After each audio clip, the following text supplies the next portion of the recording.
Bonjour Katia Ronzo. Bonjour Jean-Philippe. Katia Ronzo, vous êtes directrice transition écologique, énergétique et territoire chez Ecosys Group.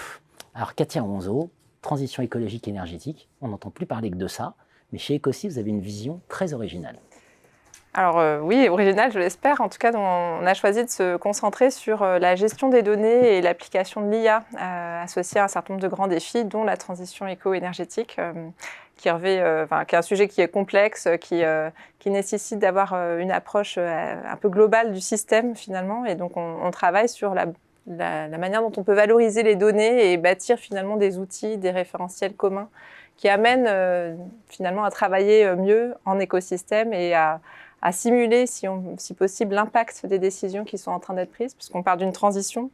Et qui dit transition dit qu'on a des conséquences derrière qui sont environnementales, mais aussi sociales et économiques qui sont à appréhender, à anticiper. Et donc, aujourd'hui, la technologie permet de faire beaucoup de choses. Et donc, l'idée, c'est de l'utiliser à bon escient pour résoudre ce genre d'équations complexes. C'est précisément la raison pour laquelle j'ai souhaité vous recevoir, parce que tout le monde en parle, mais vous faites. Et c'est ça qui est intéressant. Alors, est-ce que concrètement, vous avez 2-3 exemples de la manière dont chez Ecosys, vous accompagnez des partenaires dans cette transition? Déjà, je vous remercie pour votre invitation. Donc, effectivement, on agit, on fait partie des entreprises, des PME discrètes qui opèrent avec beaucoup de grands groupes, beaucoup d'acteurs institutionnels, des écoles aussi. On a des clients assez divers. Et un des exemples que je voulais évoquer, c'est ce qu'on fait depuis plusieurs années maintenant avec la filière maritime. Une filière dont on entend un peu moins parler peut-être aussi que d'autres. C'est une filière qui est très diverse dans ses usages, puisqu'on pense au transport de marchandises notamment, qui représente 90% des marchandises qu'on consomme tous les jours, mais aussi la pêche, la croisière, vraiment dans toutes ces applications, tout ce qu'on peut imaginer associé à la mer. On a décidé de créer une coalition publique-privée.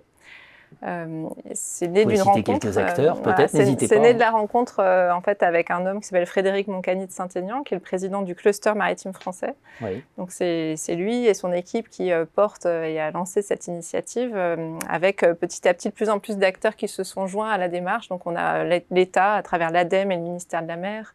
On a maintenant près de 20 entreprises privées, donc des très grands groupes du CAC 40 et puis des PME ou des ETI qui ont des savoir-faire spécifiques aussi pour aider vraiment à être dans l'action et mettre en place des projets, des démonstrateurs de transition éco-énergétique dans les ports. Concrètement, ça veut dire quoi? Ça veut dire... En fait, on a le projet, par exemple, là, ça a été annoncé récemment aux Assises de l'économie de la mer. On lance un institut de recherche et d'innovation qui va très concrètement essayer de canaliser des études, mutualiser des moyens financiers aussi pour faire les premiers navires ou les premiers ports zéro émission.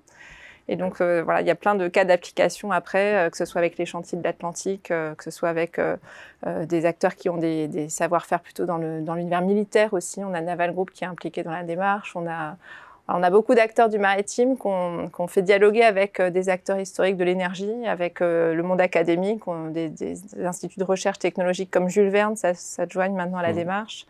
On a des spécialistes de l'ingénierie financière comme l'Eton, BPCE aussi, qui petit à petit viennent s'associer aux travaux. L'idée, c'est bien de se saisir de la question de la technologie et de la data pour gérer... Et en fait, voilà, avec tous ces acteurs, alors déjà, on a posé un cadre de confiance, on fait en sorte qu'ils se connaissent, qu'ils dialoguent, que des projets germent et qu'on puisse bâtir ensemble un socle de données fiables, des référentiels aussi qui amènent chacun à se comprendre. Et donc, avant de faire de l'IA, il faut déjà avoir des jeux de données, avoir des référentiels et des normatifs communs. Donc, c'est les 2 premières années de travaux, elles ont permis de bâtir ces premiers outils communs, d'avoir ces premières données. Et en fait, le projet cible, c'est vraiment d'accompagner ces projets et d'accompagner la transition des territoires portuaires ou littoraux, en les amenant à avoir une sorte de jumeau numérique des territoires, à avoir des outils de simulation, des outils qui permettent d'anticiper la manière dont le modèle énergétique de la filière va évoluer avec le temps. Et pas en s'intéressant qu'au maritime stricto sensu, parce qu'il est forcément une des pièces du puzzle et doit pouvoir travailler de concert avec l'aéronautique, avec la filière logistique, avec tous ceux qui entourent finalement le maritime dans ses usages. Et donc l'idée du projet, c'est de petit à petit qu'il aille plus loin pour justement renforcer le dialogue avec les autres filières et qu'on puisse finalement simuler et accompagner vraiment la transition éco-énergétique avec des outils de pilotage en fait, qui nous amènent à sécuriser l'atteinte de nos objectifs 2030-2050, puisque le maritime, je ne l'ai pas cité, il représente 3% des émissions de gaz à effet de serre. Et comme tous les secteurs, il a vocation à réduire son empreinte. Donc, il a pris des engagements pour petit à petit faire partie de ce qu'on appelle maintenant le net zéro. D'accord. On voit le concept, hein, c'est d'ailleurs qui se retrouve dans le nom Ecosys, il y a les logiques d'écosystème derrière. Exactement. Il y a des sujets aujourd'hui en émergence ou voilà, sur lesquels vous êtes en train de travailler. Alors, au-delà de ce qu'on fait dans le maritime, effectivement, il y a en fait ce que je décrivais avant en disant il faut qu'on utilise des outils communs, des référentiels communs, il faut qu'on travaille différemment en écosystème, en créant des ponts aussi entre toute une série d'acteurs qui se parlaient peu avant. Ça s'applique dans tous les secteurs. Donc, on travaille dans l'aéronautique, dans la mobilité ferroviaire, dans le routier. Et en fait, tous ces secteurs ont des enjeux qui convergent. Donc, si on veut massifier les usages de l'hydrogène, par exemple, ou du biométhane, on a besoin de faire que ces filières collaborent. Donc, d'où cette idée de mettre en place des programmes ou des plateformes qui vont petit à petit tout interopérer. On parle d'écosystème de plateformes hybrides dans notre jargon.